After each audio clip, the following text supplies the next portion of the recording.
सो अगर टीम को ही सब डिसीजन लेना है तो फिर लीडर का काम क्या है? एम्पावर्ड एग्जीक्यूशन बोला हमने, एम्पावर्ड डिसीजन लेना है, टीम को ही लेना है, and they are the best to take the decision. एक तो वो अकेले नहीं है, वो टीम में है, प्लस वो एक दूसरे को इतने अच्छे से जानते हैं कि they will respond to the situation very nicely because of shared experiences and trust and common purpose. तो फिर लीडर का काम क्या रहा? तो ये बहुत इंपॉर्टेंट चीज है। Leader has to make sure that the culture, the glue that holds the teams together stay intact. I repeat, to make sure, the leader का काम है to make sure that the culture, the glue that holds the team together stays intact. For example, leader का काम है कि discussion में is everybody participating in the discussion.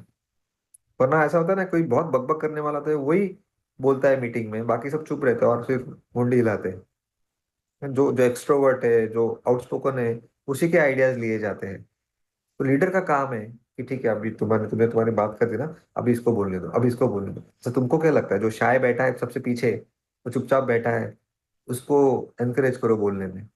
या या फिर कुछ कॉन्फ्लिक्ट्स हो रहे हैं, तो वहां पे जाके अरे ठीक है चलो यार, अभी गले लगा दो, हो गया ना, रात गई बात गई।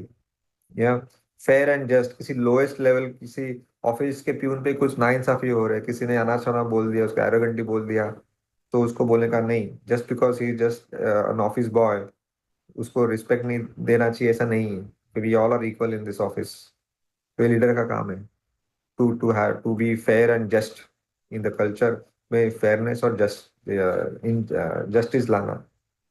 या lowest of the lowest rank को भी रिस्पेक्ट मिलना चाहिए। ये सब चीजें, so basically the leader has to act like a gardener. एक गार्डनर का काम क्या है? पानी सींचना, पेड़ पौधों को खाद देना, क्लाइमेट में चेंजेस आ गए तो उस हिसाब से चेंजेस लाना, फिर अपने आप। और वो जो प्लांट्स है, वो एम्प्लॉयज है, वो बराबर ग्रो हो जाएंगे if the leader no provides proper amount of fertiliser and water. He has to act like a catalyst. Okay, slow. एक कहानी मुझे याद आ रही है। हाँ, क्या हुआ था, एक स्कूल में एक लड़के की बहुत महंगी घड़ी रहती है, वो बहुत महंगी घड़ी पहन के आता है स्कूल में, और वो खो जाती है, चोरी हो जाती है। तो लड़का बड़ा रोने लगता है और टीचर के पास जाता है, बोलता है, शिकायत करता है कि मेरी घड़ी चोरी हो गई है। तो टीचर बहुत अच्छी रहती है, she is very passionate teacher. वो बोलती है कि सब बच्चों को दीवार को उल्टा करके खड़ा रहना है, दीवार को फेस करके खड़ा रहना है, हाथ ऊपर करना है, कि मैं सबके जेब चेक करूंगी। सबको लाइन में खड़ा किया, दीवार के उस तरफ सबने मुंह किया है और सबके हाथ ऊपर है दीवार के ऊपर। तो टीचर हर एक के जेब में हाथ डाल के चेक करती है, और फिर एक लड़के के जेब में वो घड़ी मिल जाती है।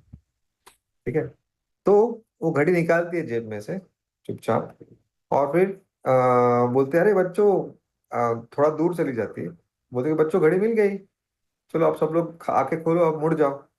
और घड़ी उस लड़के को दे देती है। वो कुछ नहीं बोलती है कि किसके जेब से निकली, क्या हुआ, कौन चोर है, कुछ नहीं बोलती है। बस घड़ी मिल गई, ना खुशियां है तो सेलिब्रेट करते हैं सब लोग। फिर बरसों बाद किसी के इवेंट में, शादी में, एक टीचर एक लड़के को मिलती है। तो लड़का बड़ा हुआ रहता है, स्मार्ट एक आदमी हुआ रहता है। और वो आदमी बोलता है कि टीचर, मेरे को पहचाना है, मैं आपके स्कूल में था। तो वो बोले कि नहीं बेटा, नहीं पहचाना मैंने, अभी मैं बूढ़ी हो गई हूँ, मुझे याद नहीं आ रहा है।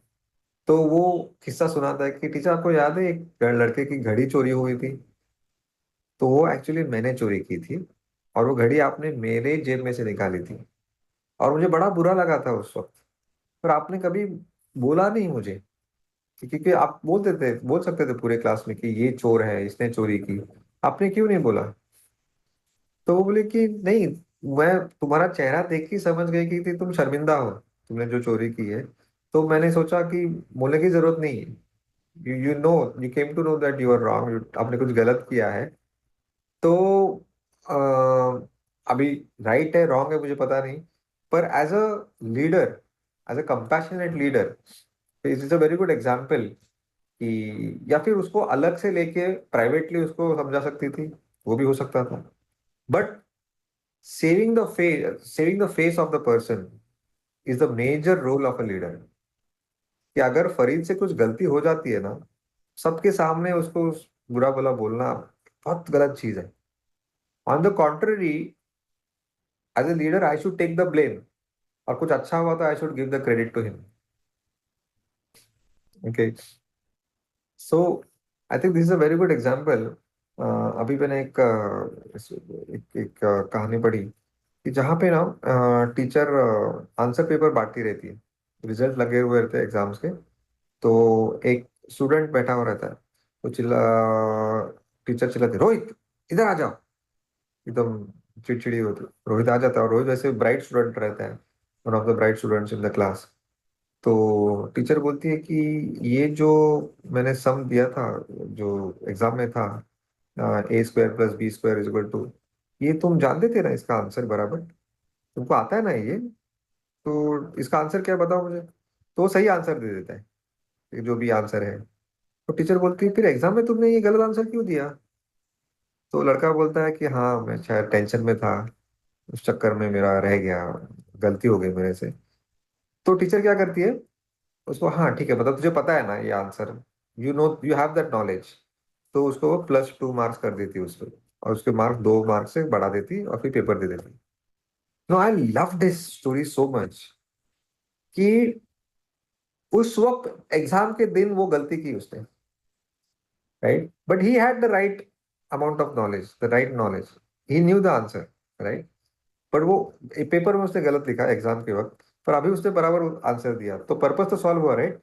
टीचर का काम क्या है, to make sure that the student has the right knowledge, right. So I think again this is a very good example of compassionate teacher. कि ठीक है तुमने उस दिन गलती की पर तुझे आता है, राइट, तो उसने 2 मार्क्स बढ़ा दिए उसके। Now this is a big encouragement for the student. Student के पॉइंट ऑफ व्यू से सोचो यार, कि एक तो टीचर ने उसका दिल जीत लिया, और उसको पता है कि नहीं, अच्छा, मतलब नॉलेज होना जरूरी है। इसका मतलब ये नहीं कि मैं एग्जाम में वापस कुछ भी लिख दूं। बट आई थिंक ऐसे टीचर्स बहुत कम मिलते हैं कि नहीं, एग्जाम में गलत तो गलत, right. Not take it as an example, I am not, don't take it as it is. I'm just giving you different examples of different leadership styles। जमाने के साथ हमको एज अ लीडर बदलना है। हमको थोड़े, we need to have a motherly leadership now. जो motherly leadership मतलब, समझ रहे हो मैं क्या बोल रहा हूँ, कि वेरी कंपैशनेट, एक माँ अपने बच्चों की तरफ इतनी कंपैशनेट होती है ना, वैसे होना बहुत जरूरी है आज। You don't have to be, sticks and carrots का जमाना गया, जहाँ पे रिवॉर्ड पनिशमेंट दोनों गलत है।